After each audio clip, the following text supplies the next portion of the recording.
Oi, pessoal.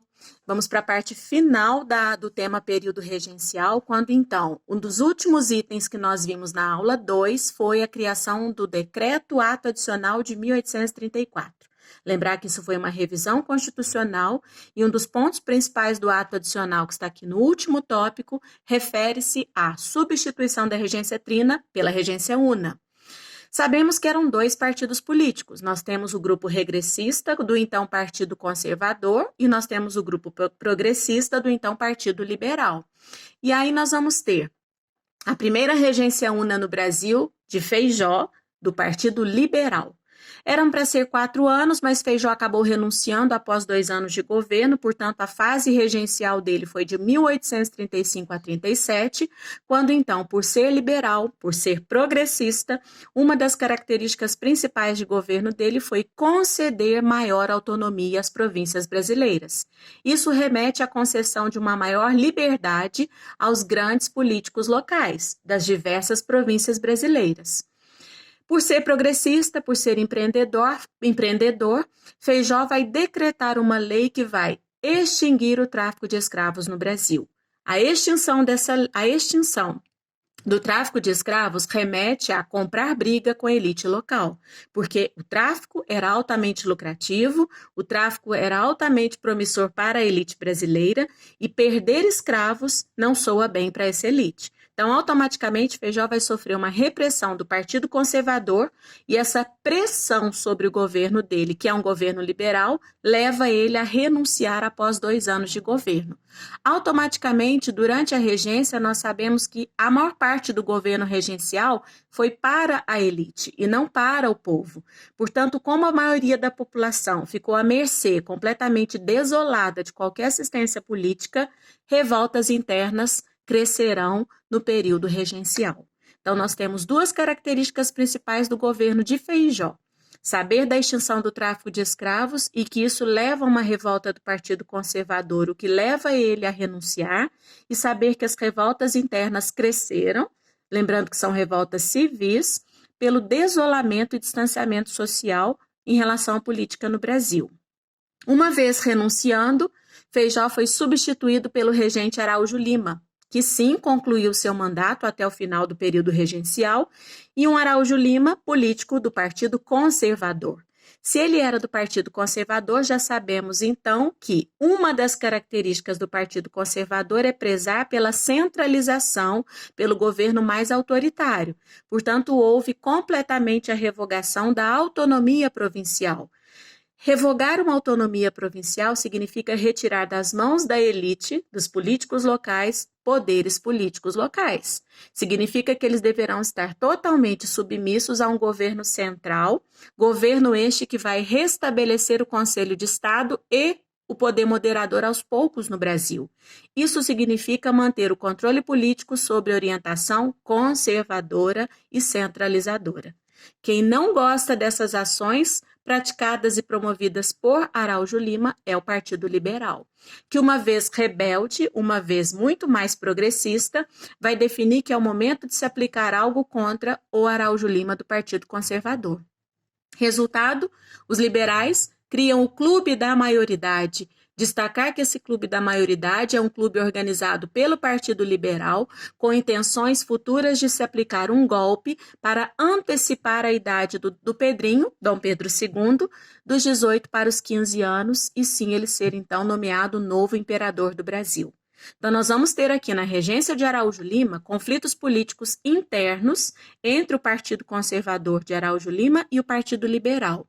E o crescimento das revoltas civis internas no Brasil, quando então várias delas vão estourar Brasil afora, e sabemos pelo mapa que essas revoltas são chamadas de revoltas regenciais. Temos 5 como as principais revoltas regenciais. Então, nós vamos falar um pouquinho da cabanagem, a mais violenta de todas as revoltas regenciais, que ocorreu na província do Grão-Pará.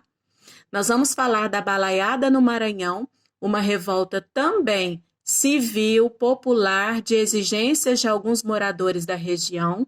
Nós vamos falar na região de Salvador sobre a revolta dos malês, a revolta dos escravos malês e a sabinada, E por último, nós vamos tratar de uma revolta no sul do Brasil, conhecida como Farroupilha ou Guerra dos Farrapos. Então, essas são as principais revoltas internas na regência, organizada pelos civis locais. Começando pela cabanagem. Nós temos que identificar que, quando a gente fala da cabanagem na província do Grão-Pará, nós temos 5 anos de revolta cabanagem. Quando a gente fala no nome cabanagem, os principais líderes eram moradores de cabanas, população ribeirinha, às margens dos rios na região do Grão-Pará. Portanto, nós damos esse nome cabanagem em alusão aos moradores, às populações ribeirinhas, moradoras de cabanas, vamos dizer assim. Foi um movimento popular, ou seja, podemos considerar que nesse movimento popular nós temos intenções de igualdade social, nós temos intenções antidiscriminação, sem o preconceito, vamos dizer assim. Ao mesmo tempo, anti-lusitana, ou seja, contra a presença maciça dos portugueses no Brasil. E também monarquista, uma tendência de revigorar a volta do império no Brasil, não querer que os governantes provisórios, os regentes, continuassem administrando o Brasil naquele período. Nós temos uma aristocracia que atraiu a simpatia da população ribeirinha, ou seja, se nós temos um interesse político anti-lusitano e monarquista, nós temos que ter uma simpatia e um apoio com a população local. Logo aqui nós temos uma conjugação de interesses políticos na cabanagem. Uma elite interessada em trazer de volta o modelo imperial para o Brasil e expulsar definitivamente a influência dos portugueses aqui, e, ao mesmo tempo, os interesses da população local pela melhoria das condições de vida e desejo da igualdade social. Porém, o objetivo principal e primordial vai ser a independência do Grão-Pará. Por último, nós temos os detalhes de que mercenários ingleses e soldados brasileiros reprimiram o movimento, e isso aconteceu. A regência combate de uma forma violenta quando, então, a partir de empréstimos ingleses, a partir do treinamento de soldados brasileiros, o saldo dessa revolta foi de em torno de 30 mil mortos. Quando a gente sai da cabanagem, uma revolta, ou seja, saber que dela nada mudou, apesar de sofrer influências externas também, nós entramos na revolta dos malês. Falar numa ordem cronológica é falar da revolta que aconteceu na área de Salvador. E quando nós falamos na revolta dos malês, lembrar que todo malê era todo escravo islamizado, ou seja, todo africano escravo no Brasil, seguidor da crença islamista, ou seja, muçulmana, a crença em Alá. Esse movimento é considerado um movimento urbano, ou seja, nós temos aqui interesses de uma elite ao mesmo tempo, mas interesses também por uma movimentação social que envolve os escravos e a questão religiosa, pela tolerância religiosa no Brasil, e mais uma vez uma revolta no qual poucos meses se duraram e esses meses foram suficientes para a Guarda Nacional da região ou da província da Bahia reprimir o movimento, e com destaque desses malês se inspirando na independência do Haiti, que ocorreu no início do século XIX. Então, aqui a luta dos malês, dos escravos islamizados, pela tolerância religiosa e, ao mesmo tempo, futuramente, por uma abolição, acabou não dando certo. Saímos da revolta dos malês e entramos na balaiada. Balaiada essa que foi um conflito entre a elite rural e os liberais, conhecidos no Maranhão como bem-te-vis. Falar nesse conflito é falar de muita parte da elite rural explorava os sertanejos. Usava essa população sertaneja para trabalhos ilícitos, para trabalhos exploratórios, e acaba que muitos desses fazendeiros, ao explorarem esses sertanejos, mais dia menos dia, conhecidos como fazedores de balaios, muitos deles, daí o nome balaiada, resolvem repreender o movimento contra esses fazendeiros. Fazendeiros estes que vão acabar pedindo ajuda à regência essa que vai ter na liderança de Luiz Alves de Lima e Silva o homem responsável pela regência para combater o movimento. Luiz Alves de Lima e Silva, que nasceu na cidade de Caxias, no Maranhão, ele vai então tomar a frente contra os balaios, contra os rebeldes, e a partir do momento que ele combate o movimento, ele vai receber da regência e futuramente de Dom Pedro II plenos poderes militares no Brasil, quando então será intitulado como Duque de Caxias.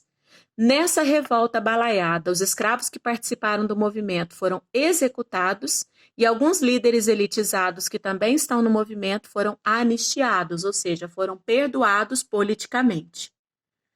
Passando pela Sabinada na Bahia, nós temos um movimento liderado por Francisco Sabino, daí o nome Sabinada, e esse movimento teve como característica principal a contrariedade do alistamento obrigatório por parte de alguns filhos da elite e um movimento no qual tendia a ser favorável à proclamação da República no Brasil. Esse movimento ele foi reprimido em poucos meses pela regência brasileira e nós não tivemos uma rebeldia muito grande, nem um tempo muito grande para esse movimento seguir à frente e conseguir os seus ideais. Saindo da Sabinada e entrando na Farroupilha, de uma forma geral, esse movimento é um movimento elitista, um movimento no qual, no sul do Brasil, nós tínhamos os estancieiros. Quando falamos em estancieiros, a gente está falando em grandes proprietários rurais que trabalham nas estâncias com a carne seca, com a carne salgada, com o charque, vamos dizer assim. E muitas vezes esse charque, o governo dava muita preferência pela compra do charque uruguaio, pela compra do charque dos países vizinhos e não pelo charque nacional. A partir de então, esses estancieiros vão liderar um movimento econômico e político exigindo que o charque, o couro e o sebo tivesse preferência pelo produto nacional e não pelo produto estrangeiro. Ou seja, alegavam que havia uma concorrência desleal com os produtos similares que vinham do Uruguai. A partir da liderança de Bento Gonçalves, nós vamos ter proclamações republicanas nas áreas. A partir da liderança militar de Giuseppe Garibaldi, nós temos a proclamação da República Juliana e nós vamos ter uma diplomacia, um diálogo, por mais que a revolta virou revolução, uma guerra, né? Quando a gente fala de uma guerra entre o governo militar, entre a corte, a regência, vamos dizer assim, e ao mesmo tempo os líderes e os rebeldes, e mais uma vez Luiz Alves de Lima e Silva tentando pacificar o movimento. Nessa pacificação por 10 anos, nós vamos ter uma conciliação, sim, de que os produtos foram aceitos pelo governo brasileiro, passaram a ser consumidos de uma forma mais leal em relação aos produtos uruguaios. Ficamos aqui com um finalzinho bem resumido das revoltas regenciais.